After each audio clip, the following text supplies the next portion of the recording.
guys, welcome to our annual year in review show. If you've never listened to one of these before, these are what we do every single year, and we've done this now since I think 2015. We've done a year in review show. But Sergio and I, at the end of the year, we like to look back at the shows that we have done all through the year. And I don't know if anyone's ever done this, but one fun thing that you could do if you really wanted to get like a summary of Conspirinormal, there you go. you could go back and listen to everything from, I believe, episode 60, I think, was the first the episode that was probably covered in one of these. So you guys can go back and listen to all those if you really want to. But this is just something we do as we look back at the year that we've had and look forward to the year that's coming up. And I've already got some shows actually scheduled into January. So I guess, first of all, we should just talk a little bit about how you felt this year went. I mean, not just like Conspirinormal wise, but just like in general. Like, any feelings about it, Sergio? I know it's been a big one for you.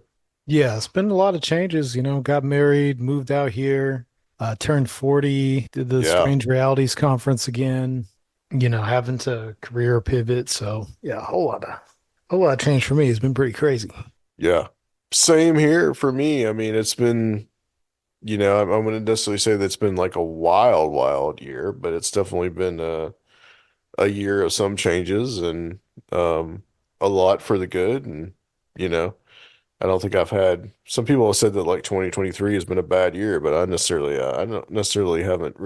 No, haven't seen it as like a totally bad year. I mean, it's been great for me. uh, same thing of just like, doing the conference and, that for me, I think takes up a lot of the time of the year is doing the conference. And we did it a little bit later this year than we had before. So it fell a little later in the year, not by too much, a few weeks, but like doing it in November seemed like kind of odd. And I think if we do it again, we'll probably be doing it in November as a time frame. But that definitely probably was the big pivot event of the year for me. I did get to travel some. I would go to New England for the Tim Banal's Paramania event. I did that, and that was a lot of fun. And I'm looking forward in 2024 of traveling some more. I'm gonna be going to New Orleans in a couple of months for Mardi Gras, which is gonna be wild. And then hopefully at some point getting up to Seattle to see you. Yeah, can't So wait. I'm hoping to do a little more traveling in 2024 than I did in 2023.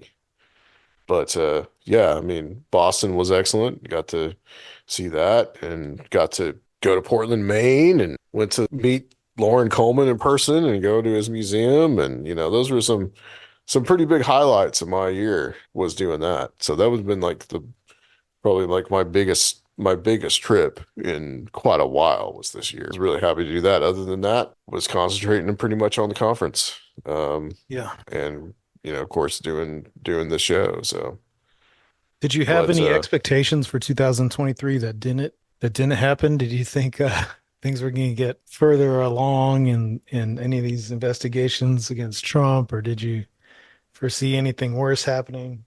I think some of that was probably unexpected and some of it wasn't, if that makes sense.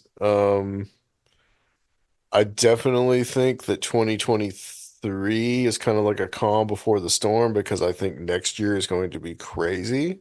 Yeah, oh yeah. Should be some And juicy Conspiranormal episodes. yeah, if you listen to our episode with Dr. Future, which is what preceded this, then you guys already know how I feel about 2024 and how crazy it's going to be. So even though I'm looking forward to it, at the same time, like, well, looking forward to it on a personal level, I think just like as I am a little trepidatious about the coming year, just to be honest. Well, and as we're recording this, it's only December 19th, so still have Right. some time for crazy. 2023 could still take a turn. You never know. And you never know what could happen. I mean, we were just talking about Sergio possibly getting stranded where he's going for Christmas. So it could still It could still happen. But in many ways, I think 2023 was a good year all the way around. Of course, like I said, did the conference. I've worked on Nevaeh's YouTube channel, been doing that. I feel like I've kept fairly busy this year. Work kicks my ass, but other than that, I've been pretty well. So I've not had as many life changes, I think, as you in this coming year. Yeah, I think I'm ready to really get settled in for next Right, year. I right. think hopefully the country won't break out into some kind of civil unrest. So No, hopefully you're not living in a different country by the end of like next year or yeah, something like that. Technically, or like you get like Canada just like annexes Washington State or but something like as that long as happens. it doesn't get that bad and the economy is at least functioning on some level, I think it'll be a great year of settling in for me. What do you think about Absolutely. 2024? Do you have any predictions? Do I We'll have any predictions? Like, Yeah, we'll turn the Dr. Future table on you. well, I think I already said that I think it's going to be a mess. I think it's going to be crazy. I think this election year is going to be, if I mean, I think it's going to be crazier than 2020 as far as the election. Oh yeah. Hopefully there's no more pandemics. But uh, yeah, I mean, I think that's on, and internationally too, like, what could happen there. But I think mostly I think it's just mostly going to be crazy domestically here. And whether whoever wins or whoever loses, like, it's not really going to matter. It's just going to be nuts. Yeah. So I would tell people, just not necessarily, I'm not being really alarmist here, but just like I would just say, like, get ready for a lot of craziness and coming up in the coming year. Yeah. Because I feel like 2023 was like this off year, you know what I mean? And I think just primarily just because of our election here, it's gonna be what's crazy. Well, for the disclosure, folks, we could really use them aliens Yeah, out now. we really could. Which is another, Um, that was, I guess we can talk about it a little bit. Dave Grush and all that. Chris Corey and I talked about it some. That was probably like on the UFO front. I think that was probably the quote unquote big news, although for a lot of us it probably really wasn't. Um, you had some guy coming out claiming that he uh had heard all these things from other people and making all these amazing claims and um now has kind of faded into the distance, just as I thought he would, but that was back in the summer. So that was probably like I think the biggest, probably like I guess you could say paranormally tinged news over the yeah. year was that for sure. Well, and that goes right into the first episode of 2023, Yeah. a parallel Yeah. of And we need to have this guy back on because he did write a really good book about UFOs and ufology. They should rectify reaching back out was Charles Lear. This is episode 435, where he talked about when ufology went off the rails. And the specific moment that he talks about was ufology going off the rails was the 1988 television special called UFO Cover Up Live, which I don't think I've ever sat down and watched the entire thing, but I have seen bits and pieces of it, and it is kind of a shit show.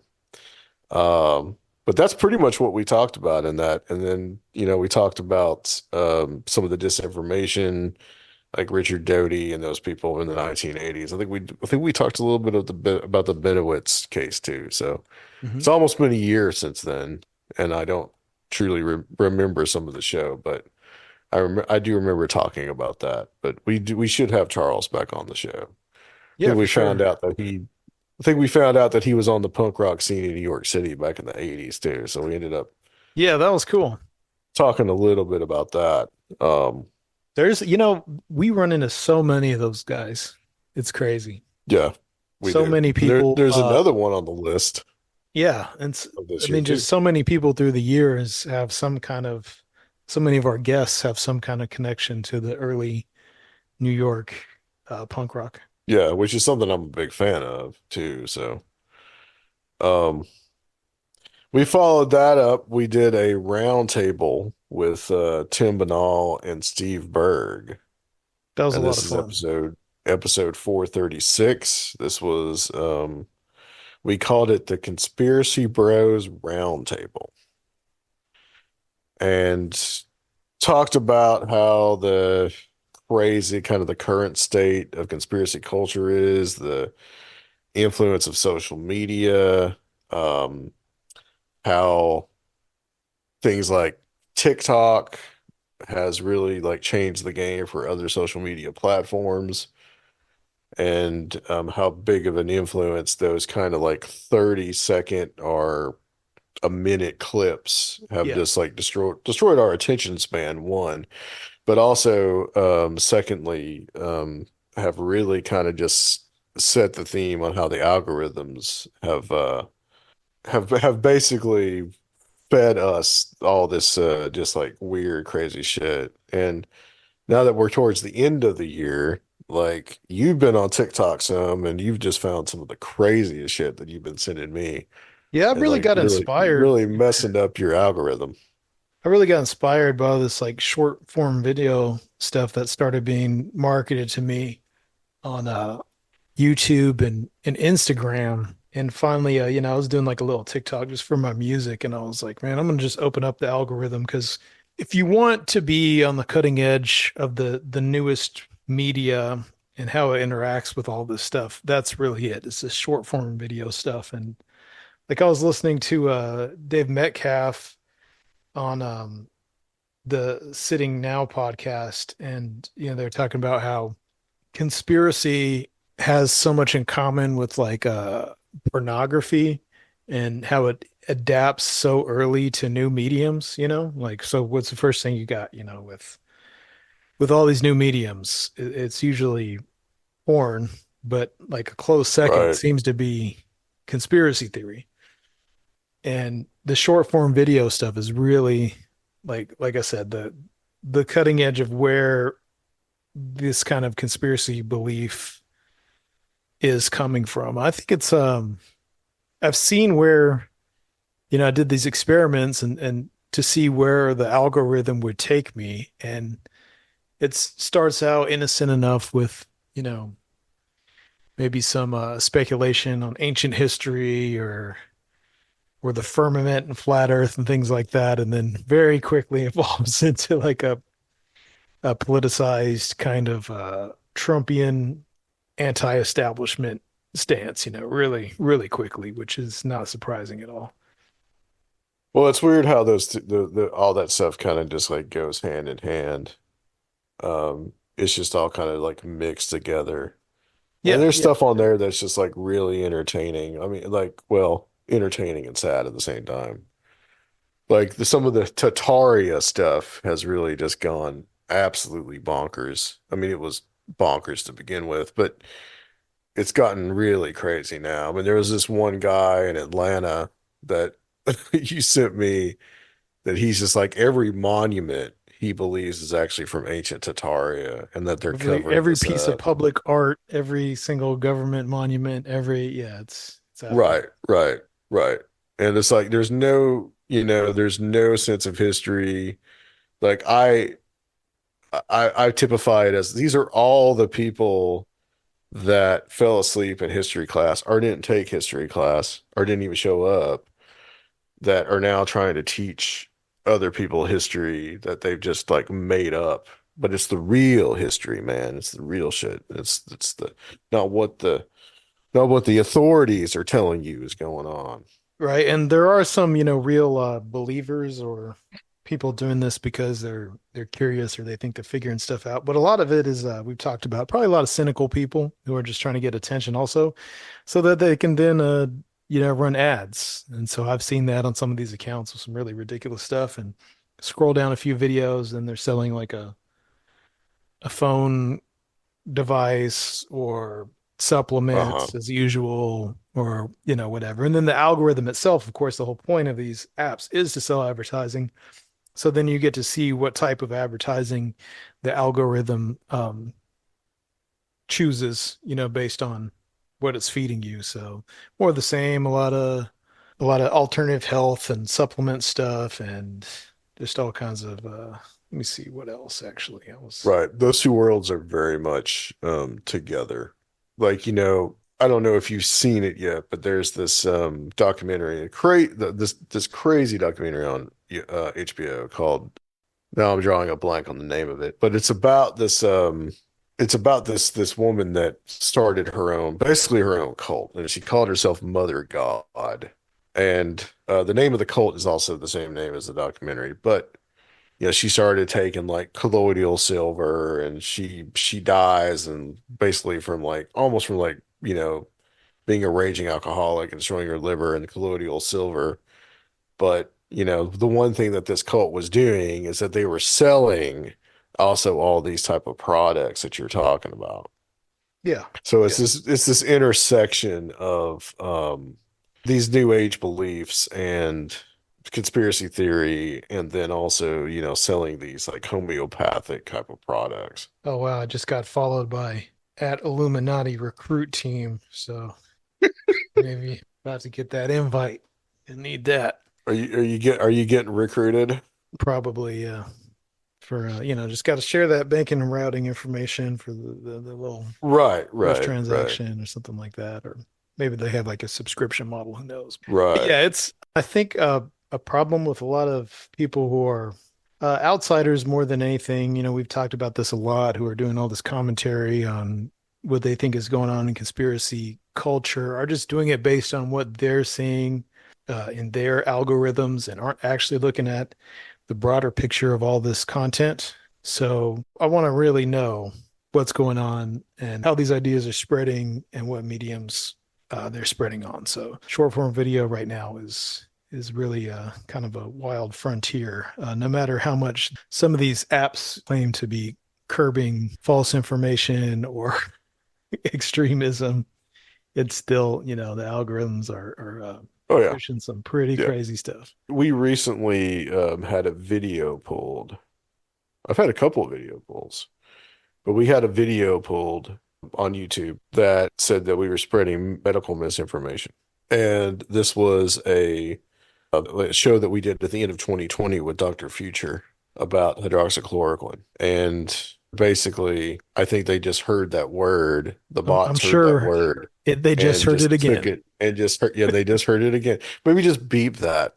Uh, so they don't hear it, and that's probably what it was. And they just like, or they read the description somehow and just knocked our video off, even though we were basically criticizing the medical misinformation, but we got removed. Meanwhile, there's all this garbage that is on YouTube, TikTok, Instagram, Yeah, I'd say all I of see it. a lot of medical disinformation every day, even if it's not Exactly. specifically COVID related. Exactly. So we followed that up with episode 437 with W.T. Watson, who is actually going to be our first guest of 2024. He's coming back on, talk about his Forest Poltergeist book. So we talked about his book about Sasquatch Canada. And this is basically um, Sasquatch sightings, Bigfoot sightings that took place in Canada outside of British Columbia.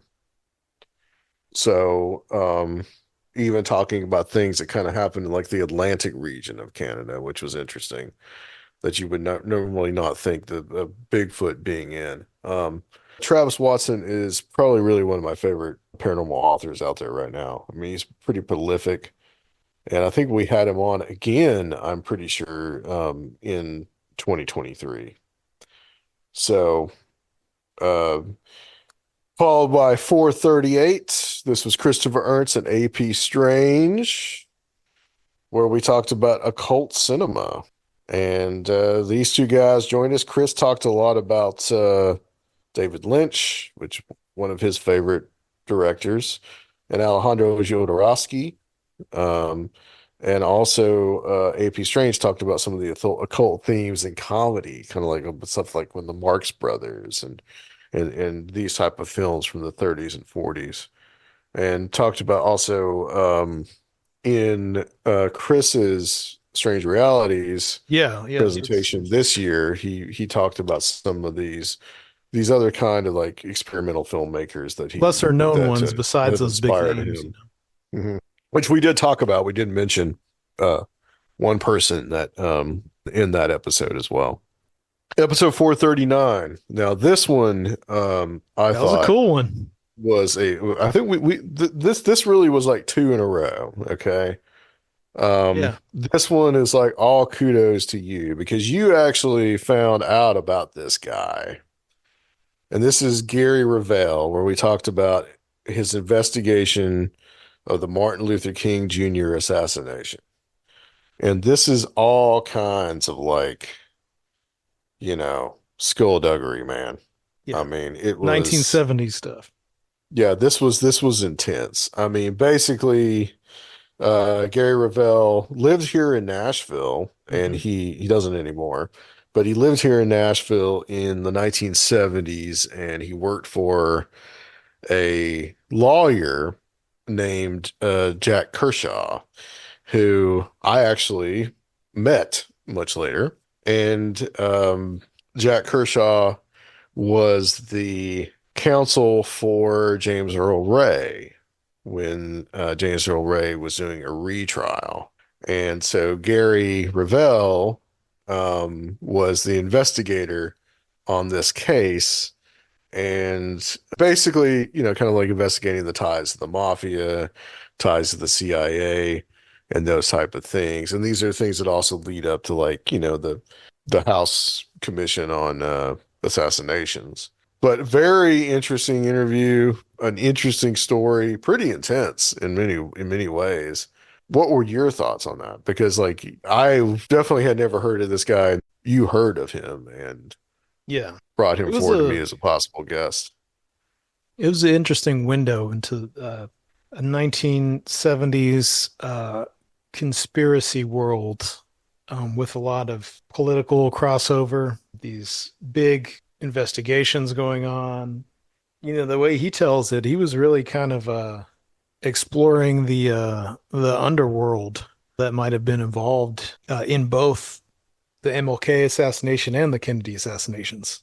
Yeah, there was Pretty connections interesting. I between mean, I the two. really am curious and have a lot of questions about what all really went on and what everybody's motivations were, including Kershaw. It's pretty odd because, Kershaw, I came to know about him because he's pretty controversial in Nashville for his giant Nathan Bedford Forrest statue. Right, And he's right. definitely, would be characterized as like a neo-Confederate, like a really Yeah, philosophical one. yeah, yeah, So most people would, automatically think that he'd be sympathetic to something like the MLK assassination. But, according to his own words and, people like Gary, as well as the next guest who came after this, Sandra London, he yeah. was, well, he might have been a segregationist, he might have really been against a lot of the things that happened, later on. And it's pretty interesting and very, very strange, murky world, but you got that sense of like a real, what could be like a real 1970s uh, political thriller, off of his real life story as he tells it. And like I said, I got to, I got to meet Kershaw, because there was some people that I knew that were friends of my ex-wife that basically lived next to him and brought me over there and uh see his work studio and all that. I mean, very interesting person. Our next guest. I would say this was the most controversial of the year. This is the one we got some flack for. Yeah, for sure. People like finally woke up and realized we existed. This is Sandra London, where we talked about her book, Good Little Soldiers, but that really wasn't quite the crux of the interview because we talked a lot about like her life and her knowing Carrie Thornley and some of the flack that she got, her through her true crime writings and those associations. The flack that we got from that interview, and we actually talked about this on the Patreon side, Yeah. was that we didn't challenge her enough, apparently, About the um, mind control stuff in particular. about the mind control stuff in particular. When you have a guest like that, we've had like Alan Greenfield on. I mean, there's certain things that Alan has said that, is iffy that we didn't necessarily challenge him on. But a lot of people probably didn't disagree with Alan, and more people seem to disagree with what she was talking about. Well, and it was interesting that her whole introduction to the world of what we'd call like the monarch mind control mythos was through Carrie Thornley's paranoia. Right, And that after, right. her associations with him and seeing things that really were weird about his life, she thinks that she caught some of that and began looking at the world in a different way. And the Good Little Soldiers book is about the testimony of people who say that these things have happened to him.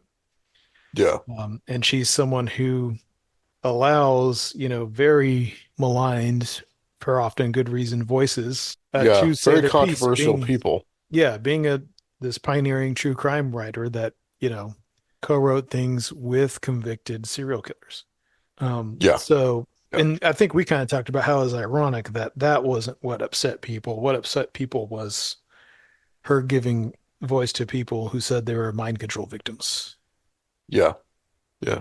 So, it's okay to these things what people pick and choose. Well, yeah, But I know. regardless of It's what you it's think, it's it's like weird. she's someone who was there through all these very important cultural moments for anyone interested in any of this stuff, and she has some real inside views on things, and has that Discordian transmission directly from Carrie Thornley. Yeah. She's been very maligned. She's a very controversial figure herself. Yeah, absolutely. So, I mean, it's when you're dealing with, and mostly because of the serial killer stuff, and when you're dealing with that, because she's been castigated as like a serial killer groupie and all these type of things, and that can become very sensitive, a sensitive area for a lot of people, and rightfully so.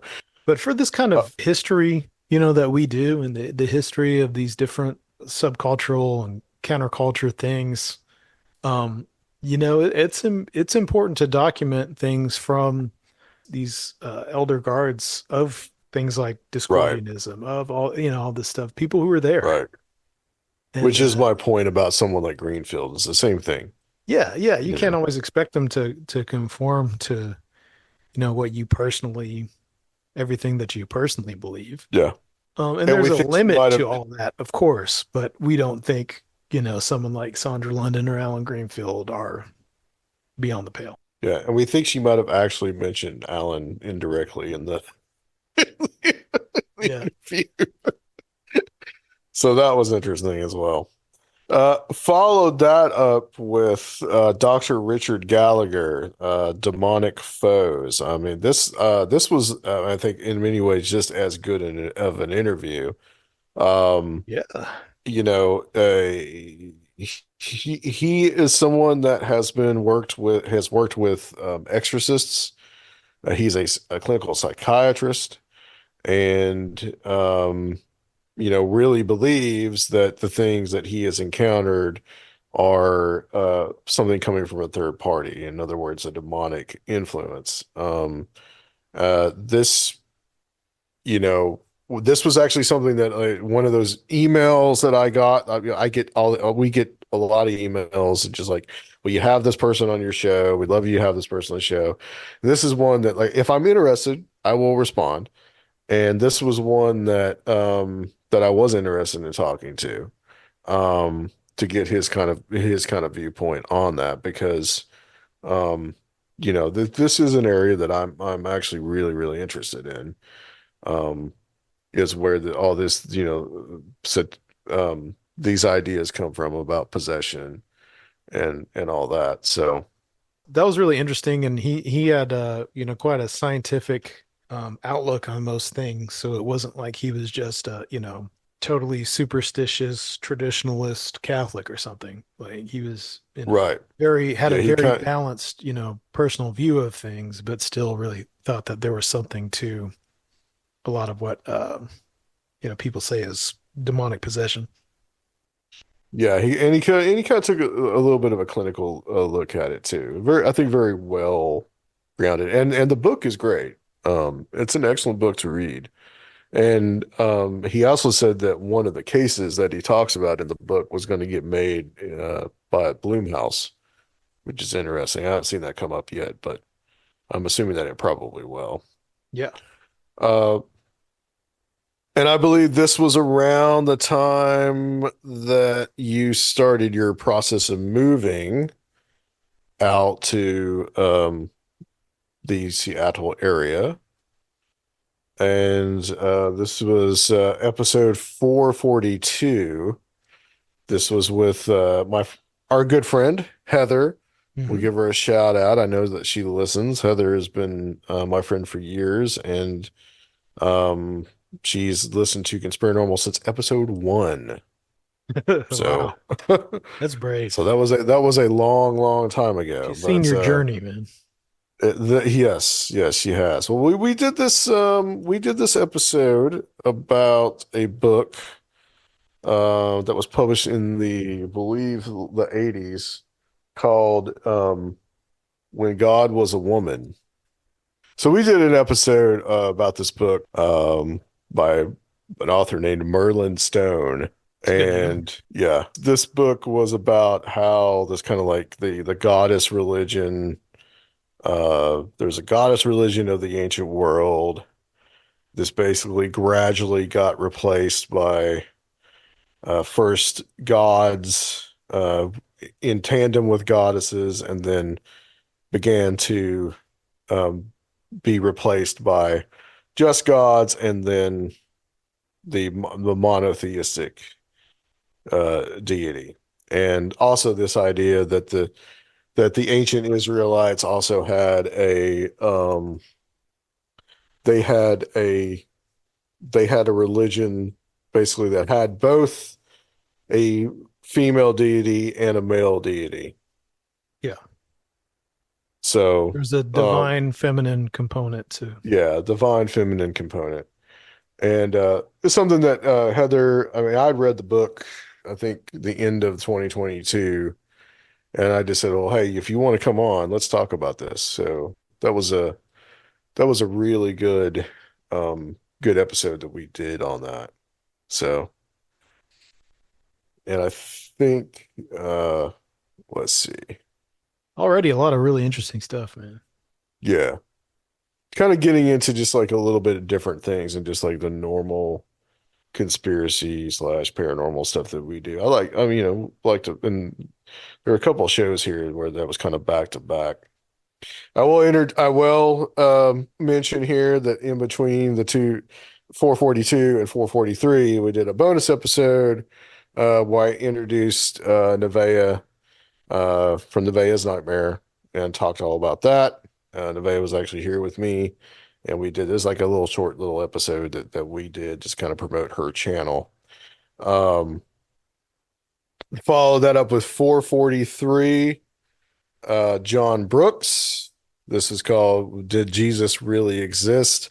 This was basically about the idea of Jesus mythicism and basically the idea of there was never an historical Jesus. It was more something that people believe spiritually. And there were some interesting arguments that John brought forth on this. I don't know quite know how much I buy it, um, but it was an interesting episode. And John also, a few months later, he did a one of our online events with us, and where he went a little bit more into it than what we did on the podcast. So that was Yeah. a really fun episode. John, We had him on later too. yeah, yeah, we did. John got in touch with me because I had had Gary Stevens on towards the end of 2022, and he was interested in his, history in the Bible podcast, and then he just hit me up and was like, "Hey, I'd love to come on your show." And I was like, "Yeah, that's great." And now I listen to his podcast called Pod Only Knows, which I think is a really great podcast as well. Yeah, we're gonna have to circle back Yep. with John this year and see about doing another episode. He's a great guy. Yep. And you were still in the process of moving. The next episode was episode 444. I'm sure there's some celestial alignment there. Uh Becky or numerology. Becky Ann Galentine. This is called Paranormal Investigating Amityville and Morticians. I had Nevaeh actually sit in with me on this one, and because she's studying to be a mortician, so in college right now. So this was all about Becky Ann's some of her paranormal investigations.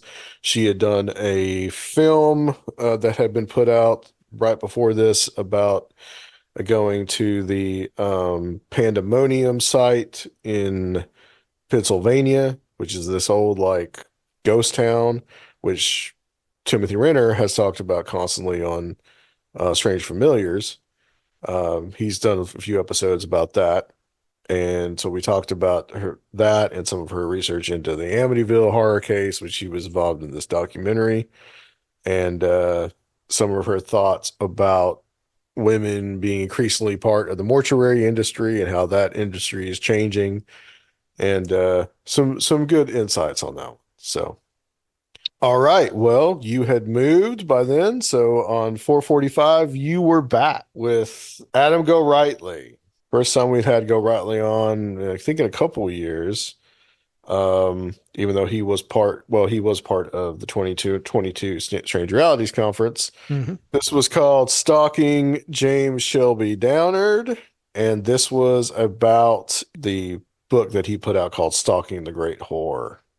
Yeah, well, we had been anticipating for a while that Adam had obtained these lost writings of James Shelby Downard that fit into the bigger picture of the overall carnivals of life and death autobiographical stuff with other writings mixed in. And that was finally released, and we had a little bit of time to go through it and fill in some gaps, talk about some things that were, I think, really fleshed out for the first time about Downard's life. And I think that material also contributed to Dr. Richard Spence's investigations into the, historicity of Downard and his autobiographical information. And so yeah, it was great. Pretty burned out on James Shelby Downer for a while after that, to be honest. Yeah, Um, Spence was supposed to join us on that episode, that's and right. he came on a little later. But the Uh cryptocracy got in the way. Yeah, yeah. So he wasn't able to join us that night, so we just talked to Adam, which I think worked out well because then we could have a show between both of them. Um, I mean, but it really might be the best James Shelby Downard book because it really has the most meat. And Go Riley did James Shelby Downard's Mystical War.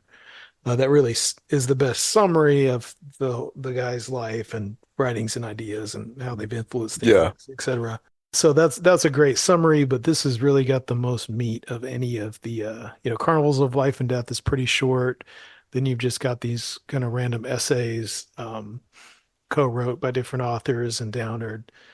But this is this big chunk of material that was it was quite the effort, to for him to make this into some kind of publishable format. yeah. To put it together and to sort through the basically the madness. It's really Yeah. essentially. Um, So we followed that up with episode 446. This was AP Strange. We called this Exorcism Extravaganza. AP came on and talked about some of these weirder exorcisms that he wrote about in a blog post on his blog. And we focused a lot on this guy named Donald Omond and his attempts to exercise stuff like the Bermuda Triangle and just weird things like this. kind of just like the weirder side of the world of exorcists. Yeah. And especially some of these guys that actually were just like complete, like total charlatans, The and exorcism how of they, objects and places and all this kind of weird. right, right, all this kind of just like weird stuff that's going on. And it just like, and as always, I think with AP, I always love having him on because he's always very good about talking about kind of tongue in cheek about these things and not taking the stuff like too seriously, and seeing that there is like this weird kind of fun side to a lot of this. Yeah, it was good after the paranoid darkness of the James Shelby Downard episode and me having to read that whole book a couple times. Right. uh 447. This was Zach Hunt joined us, and he was also part of the Strange Realities conference this year. We talked about his book God Breathed, which is kind of a just like reassessment of the idea of biblical inerrancy, and how necessarily you don't really have to have something like biblical inerrancy. It's not important if you are a Christian, you want to believe in something. You don't necessarily have to have that. And um, with how the things about the Bible that he thought might just be wrong in some places, and um, how we deal with issues like these inaccuracies and what they might mean, and um, how the Bible, what it means that the Bible was divinely inspired and these type of things. So that was a really really good episode as well. I really enjoy Zach. I really love having him on, and he's actually a local guy here, and he has a really good insight to a lot of these things that try to have people see that, it's not just trapped into this kind of like evangelical conservatism. Hmm. Yeah, always a pleasure to have Zach on. Following that, 448 was Dr. Spence came on. We again talked about Downard and some of his research into Downard and what he thinks some of the actual history and the true story of James Shelby Downard was, not what James Shelby Downard necessarily told people. And we kind of got just I think after this, we kind of got our fill of Downard, even though this was a really Yeah, great episode. And we also talked a little bit with Dr. So I think this one was almost like 3 hours, I think. But yeah, also got into a fascinating discussion about royal imposters and that was things really like different. Yeah, yeah, like Anna Anderson, who claimed to be Anastasia, and these type of people, and these weird connections to intelligence that some of these people have, um, and how things like the Anastasia myth kind of just kept going to the present day. Why these myths persist. So we didn't just talk about James Shelby Downard in this one. Following that, episode 449.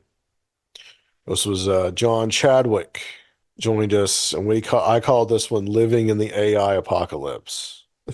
yeah, that was a good one too. This year was Yeah, pretty great. John had some real like strong thoughts on artificial intelligence. Yeah, as an And illustrator, his illustration was right, really right. getting hit hard because everyone was playing with those apps this year. I think this year, Yeah, 2023 was really the year that uh, AI broke into it the did. use of the general public Yeah. Yeah, the chat GPT and all that stuff and the image really generators. Yeah. broke. And the idea of, even though like, oh well, it's cool, but what does it mean? Some of the things that we talked about on this episode were pretty dire, man. Yeah. Like about the future of what's going on, of whether or not like even people in like the white collar sector are gonna like lose their jobs because of some of this AI. Yeah, it's not Um, 1999 anymore, man. The techno-utopianism is has been out for a while. Right, right. It really has been. Episode 450, so kind of closing in. This was R.C. Baranowski. This is called Past Life Journeying. Uh, we'll call him Bobby, Bobby Baranowski. He is another one of these people that was in the New York scene in the 70s. What was the name of his band? The Werewolves? The werewolves, yeah. Yeah, yeah. So he has this band called the World, and he actually gave Surf at the conference. He came to the Strange Realities conference, and he gave Surfiel and I copies of the album, Yeah. The sealed which was LP. really cool. Yeah. Have you Really listened cool. to it? Yeah, yeah, it's jamming, man. It's real I'll have to put it on. Yeah. bluesy, sleazy 70s rock and roll. But he was the drummer, right? And I think he Yes. also drummed for like Reverend Horton Heat Yeah, yeah. too. He's got some nice credits. Yeah. So Really, he's got, really great guy. yeah, super nice guy. And but we talked about like his like, you know, how he uses a non-hypnotic technique Right. to retrieve past life memories, and talked about how some of his what he felt his past lives were and some of his future lives, I guess, are going to be that he has seen through using this technique.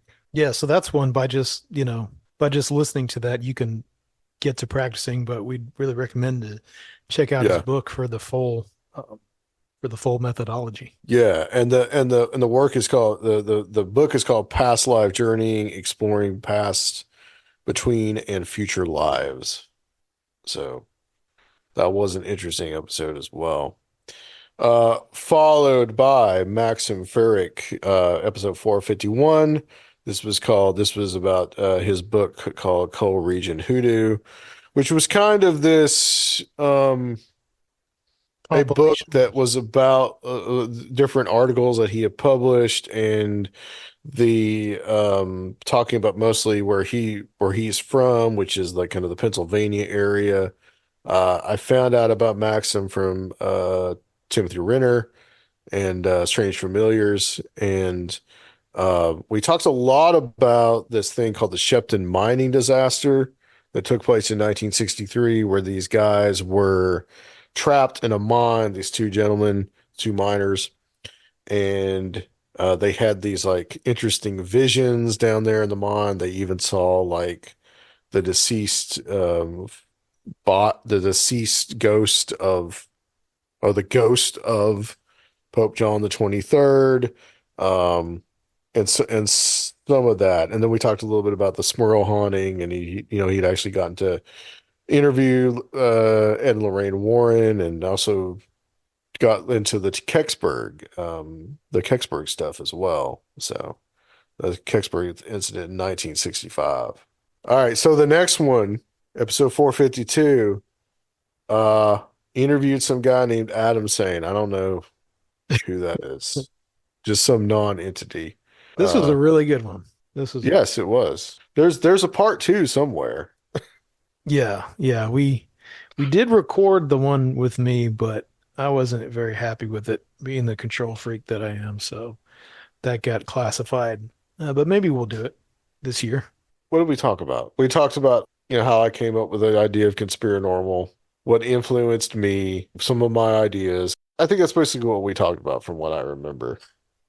Yeah, yeah. We could talked about your journey through all this and how your ideas have evolved and the history of the podcast and where it fit into these larger cultures and where things were and how they've changed and where they're going and your personal experiences. And it was really great, a great way to see how the podcast has been evolving and dynamic.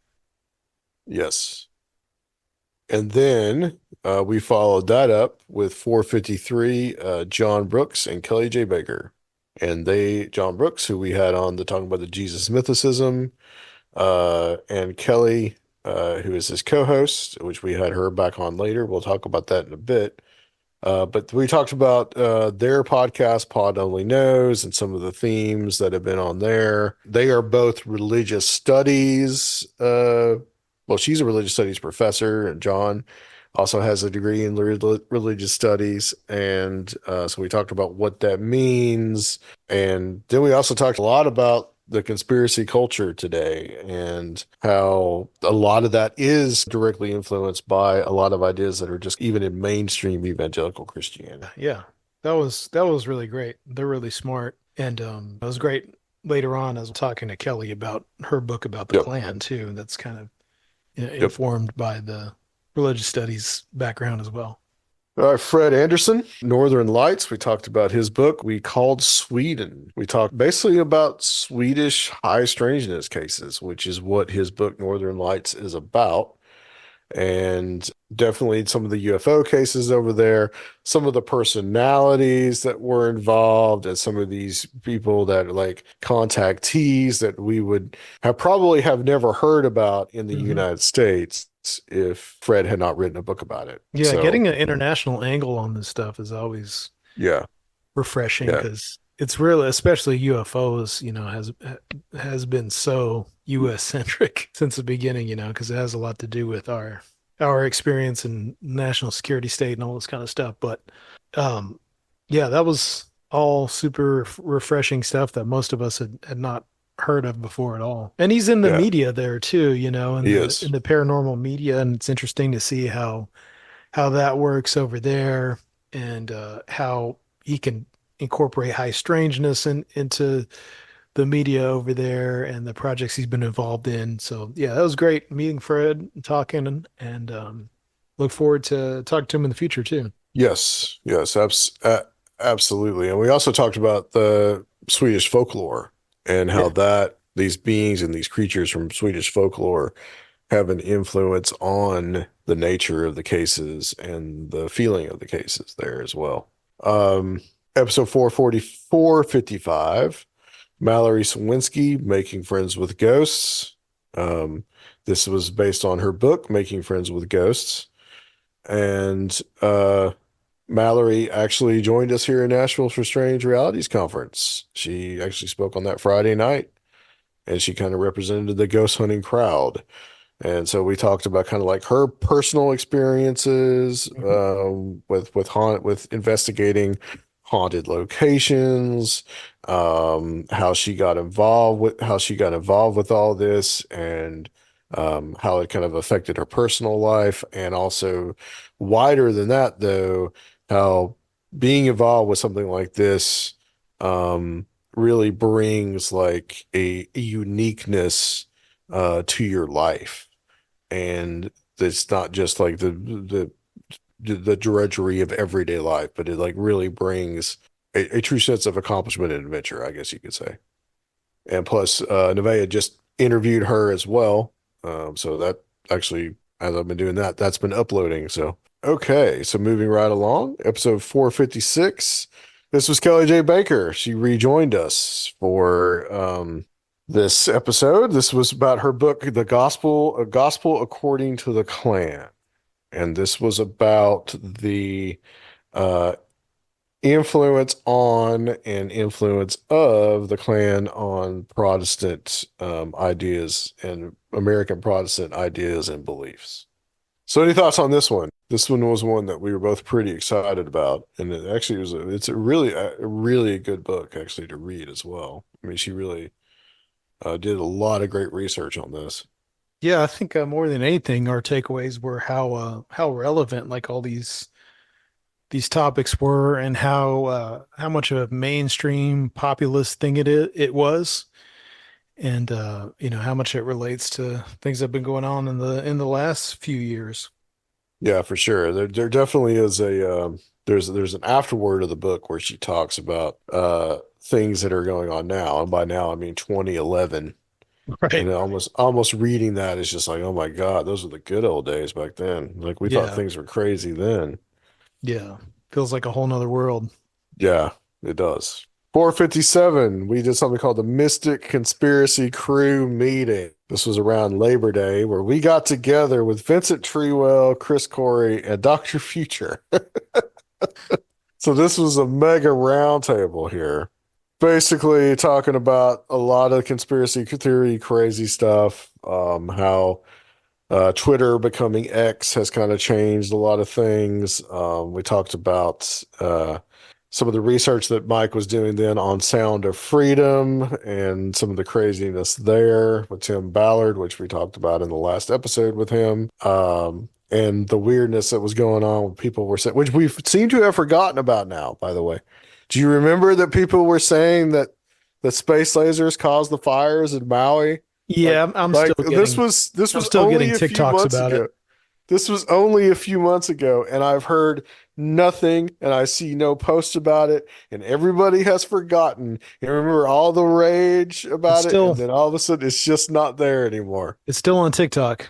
I guess Still it's still on TikTok. still I plenty guess of the it on TikTok. reptilians, I guess the reptilians have still got TikTok to roust them out, I suppose. All right. So moving right along. When I came back from my trip, we did an episode with Justin McHenry, who was a longtime listener of the show, we found out, which was very cool. This episode 458, we did a show about Lemuria, the true story of a fake place. We talked a lot about how the idea of Lemuria started as a way to explain things like why lemurs were in Madagascar as a scientific way, and slowly kind of transformed into this like new age belief, primarily because of Blavatsky and Hmm. theosophy and these things that go down to Guy Ballard and the IM movement and these type of things. And it's pretty So much now like all just a given for so many different sects. And at the end of September, that is when we started getting ready for Strange Realities. So the next few episodes, 459, 460, 461, 62, 63, those were all the episodes that we did for where we had everybody that was involved in the Strange Realities conference this year. And we started that off with part one: Tim Binnall, Steve Berg, Joshua Cutchin, Kiki Dombrowski in one, followed by Nathan Isaac, Ren Collier, Mallory Swinsky, Tobias Wayland. Uh, part three: Recluse, Brent Rains, Cheslin Vance, Aaron Gullius, Christopher Ernst, David Metcalf, and Zach Hunt for part four, and concluding it with Michael Hughes, Soraya Askath, and Timothy Renner. And at that point, we kind of went dark because we had the conference to do and we Yeah, had to recover. had a lot of So, fun. so we'll go through kind of like the next few episodes. All right, so we came back 464. This was only about a month ago now. This was Craig Ciccone, number five. We've had Craig on quite a lot, but it had been 2 years since we had him on. And since it was the 60-year anniversary of the JFK assassination, I wanted to do an episode all about that. And basically, in this episode, we talked about, if anything, that we had learned, talked about this investigation that happened on with the Assassination Records Review Board, and some other aspects of the case, which, by the way, I don't really promote mainstream podcasts or quote unquote mainstream podcasts, but there is an excellent podcast called about the JFK assassination with Rob Reiner, which is actually really, really good. It really has put some things together and give me ideas for some people to get on the show. So, and that leaves us with the next two episodes after that. 465, we had Max and Furyk back on talking about the Philadelphia experiment. This was an episode where Chris Corey joined me, and we talked about the Philadelphia experiment. Talked about Al Bielek, talked about some of the Montauk mythology. And after that, Chris and I talked some about the Dave Grush material and what was going on with that, which I mentioned at kind of the top of this show. And then 466, Drew Hurst Beeson. This will not be the last time we have him on because I really want to talk to him about some other things, especially Mhm. Zodiac Killer. But on this one, I talked to him about DB Cooper and who DB Cooper, he believes DB Cooper may have been. So that one is definitely well worth checking out. And finally, 467 with the great Dr. Future, talking mostly, giving us his thoughts on what has been and what will be, and some of his research into Tim Ballard and all that, which He has been doing his radio show here in Nashville. There will be soon a new podcast coming out from Dr. Future here pretty soon. All right. So check that out. And finally, year in review episode. So Yeah, which it's that is, probably January by now, so it is yeah, the new year. it is the new year. So happy new year, everybody. Um, we do have a lot of things planned this year. Like I said, I've already scheduled a couple of shows for January, so already kind of getting that in the bag. Stay tuned as far as like what we're going to do. I did want to talk a little bit about our Patreon. I know we have been like really lax on that. Yeah. I do have some ideas about what I want to do with it with Patreon. Sergio and I need to just kind of sit down and talk about all that, but expect to see some new things coming there as well. It is very, very hard working full-time jobs, doing this. It can sometimes be hard to just try to get something like that out every single week. And really, guys, I want to thank everybody that has hung in with us on that through this year. I mean, there's been just a lot of changes, and hopefully things will kind of stabilize soon. But I think really the idea behind Patreon is really that you guys support us and support what we do. Yeah. Because it is a lot of work to do the show. Sergio edits the show. There's also a lot of work behind these monthly things that we do as well. And then the conference is a ton of work. Yeah, I think more than anything, the conference really, sucks up a lot of time when that comes around, and it can make it Yeah. hard to like keep coming with content, extra bonus episodes. We got real ambitious when we, set this up into the tiered system we have now, and it may not be sustainable for the future. We'll hopefully have ways that you all will want to support us with that, but we're not really sure what the future is going to hold for that. It is really hard to do those bonus episodes when we have other things going on in our lives, etc. Of course, neither of us are making a living from this, and most of the funds from that helps to pay for things like the Strange Realities Conference and the monthly events that we do. Yeah. So we were good this year before the conference with those monthly events, though. So that more than anything is probably going to be one of the bigger features that's going to stay constant Yeah. on there. It will. We will have some Patreon only episodes. I just don't know if we can keep it up every week. Yeah. Yeah. We need to come up with a schedule and just try to figure out what we're going to do and all that. So, but guys, I want to thank everybody for listening. It's been a great year, and we will have more in the new year, Yeah. as always, and we're going to continue to do this for the foreseeable future. And stay tuned for any other kind of announcement. But I think at this point, I think we will just sign off for 2023, Hey, and we'll see you on the flip side in 2024. on Conspiranormal. Conspiranormal.